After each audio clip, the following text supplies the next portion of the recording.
오늘 우리에게 주실 하나님 말씀은 마태복음서 12장 46절에서 마지막 50절까지 함께 보시겠습니다. 예수께서 아직도 무리에게 말씀하고 계실 때에 예수의 어머니와 형제들이 예수와 말을 하겠다고 바깥에 서 있었다. 어떤 사람이 예수께 와서 말하였다. 보십시오, 선생님의 어머니와 형제들이 선생님과 말을 하겠다고 바깥에 서 있습니다. 그 말씀을 전해준 사람에게 예수께서 말씀하셨다. 누가 나의 어머니이며 누가 나의 형제들이냐? 그리고 손을 내밀어 제자들을 가리키고서 말씀하셨다. 보아라, 나의 어머니와 나의 형제들이다. 하늘에 계신 내 아버지의 뜻을 따라 사는 사람이 곧 내 형제요 자매요 어머니이다. 아멘.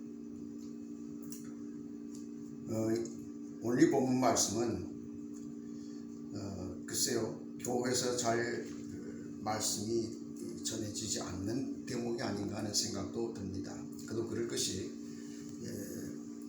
사람들이 별로 이렇게 기뻐할 내용이 아니라는 그런 생각도 듭니다.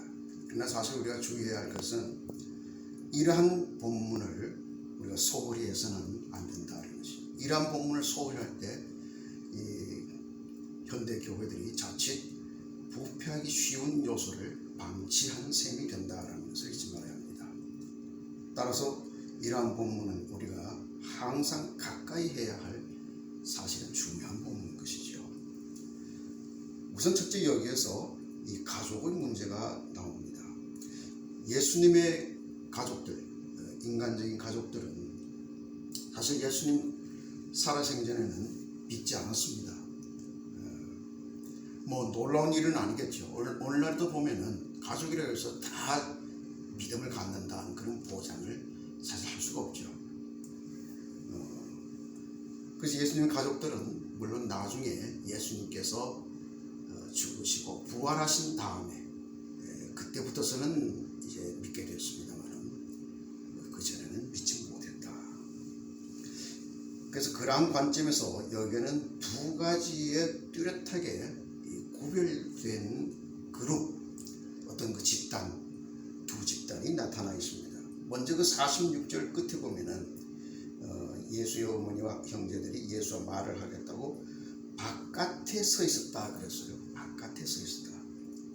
또 그 말을 받아서 예수님께 전한 사람도 선생님과 말을 하겠다고 바깥에 서 있습니다. 그러니까 예수 그리스도를 중심으로 해서 예수님 중심으로 모여있는, 말씀을 듣고자 모여있는 그런 집단이 있는가 하면은 그 바깥에 서 있는 집단이 또 있습니다. 근데 놀랍게도 그 바깥에 서 있는 집단은 예수님의 혈육 가족들이에요. 친족들. 그럼 그 안에 있는, 예수님 주변에 모여있는 그 집단들은 무엇이냐? 예수님의 말씀을 듣겠다고 찾아온 사람들이고 혈연과는 아무 상관이 없는 사람들입니다. 근데 이 두 집단의 구도가 지금 현재 이 장면을 보여주는 것은 누가 예수님과 더 가까우냐를 보여주고 있습니다.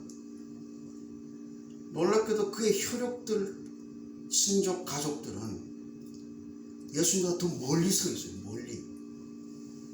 그리고 말씀 듣겠다고 한 사람들이 더 가까이 있다. 이게 뭘 보여주느냐? 여러분, 이 공동체를 말할 때 크게 이 세 가지의 그 공동체로 생각해 볼 수 있습니다.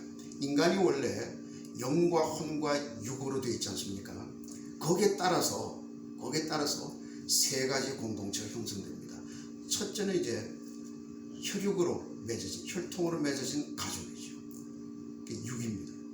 육신으로서 맺어진 인간관계. 그렇게 맺어진 것이 소위 가정이라는 것이죠. 그 다음에 혼적인 공동체가 있습니다. 혼적인 공동체는 주로 정신적 공동체인데 사상이나 이념, 마음을 함께하는 그러한 공동체. 그 혈연과는 상관없이 정신적으로, 사상적으로 함께 모이는 그런 공동체이죠.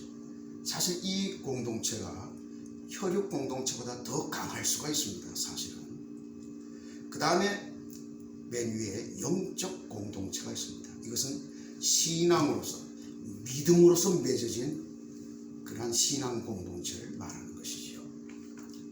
그래서 이 중에서 어떠한 집단이 가장 그 결속력이 강한 것이냐 한다면 당연히 그것은 신앙 공동체입니다. 세상에서 사람들이 생각하는 인간적인 상식, 혈육이 제일 강하지 그보다 더 강한 건 없어. 부모 자식 간에 얼마나 강하냐. 특히 우리 한국인들은 이 유교의 그 효의 교육을 받았기 때문에 더더욱더 그런 생각을 많이 할 수 있겠습니다만은 성서가 우리에게 가르치는 것은 정반대로 가르칩니다. 우리가 어느 가르침을 따라야 되겠습니까, 여러분? 우리 이런 문제를 깊이 하려고 하면 안 됩니다. 그래서 우리가 이런 문제를 깊이 하는 것은 어떤 모습과 같으냐면은 창세기 때에 아담과 하와가 하나님께 범죄를 저질렀을 때에 그때 주님 앞에 나가서 용서를 빌었으면 문제는 간단하게 끝났어요. 그러나 하나님 앞에 나가서 용서를 빌 생각하지 않고 도망가 버렸죠. 숲속에 숨어버렸습니다.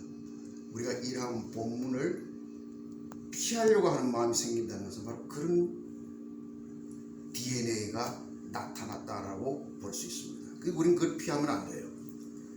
오히려 내가 이걸 피하고자 한다고 할 때는 바로 내 안에 이러한 문제가 내게 있구나를 알아야 합니다. 그러면 그것을 우리가 해결하려고 노력하는 것이 정상이죠. 그래서 성서는 가장 우리가 피해서는 안 될 궁극적인 문제점이 바로 이것이다. 나는 어느 공동체에 속해 있느냐. 정말 예수와 가까운 공동체는 어떤 공동체냐. 이걸 지금 우리에게 시사하고 계십니다. 그 다음에 여기서 예수님께서 누가 나의 어머니며 누가 나의 형제들이냐. 자, 여기서 새로운 가족을 말씀합니다. 어머니, 누나, 누가 나의 형제들이냐? 이 가족을 말하지 않습니까? 정말 진짜 가족을 예수님이 여기서 말씀하고 계십니다. 그러면서 그 주변에 모여있는 예수님 발 앞에 모여 앉아서 말씀을 듣고자 모여있는 그들을 가리키면서 바로 이들이 나의 어머니와 나의 형제들이다. 그렇게 말씀하세요. 그럼 밖에 있는 그 마리아를 비롯한 예수님의 그 형제들, 그 사람들은 어떻게 되는 것입니까? 그 사람들도 밖에서 이 말씀을 분명히 아마 들었을 것이에요. 그때 당시 예수님의 그 혈육의 가족들은 마가복음서에 하면은 예수님 미쳤다라고 소문 들었습니다. 또 세상 사람들이 말하듯이 바알세불 귀신이 들려가지고 그 귀신의 힘으로 귀신을 쫓아낸다. 그런 얘기도 하죠. 그래서 그들은 사실 이 예수님을 붙잡으려고 왔어요. 미쳤다고 소문 듣고. 지금 그런 상태입니다.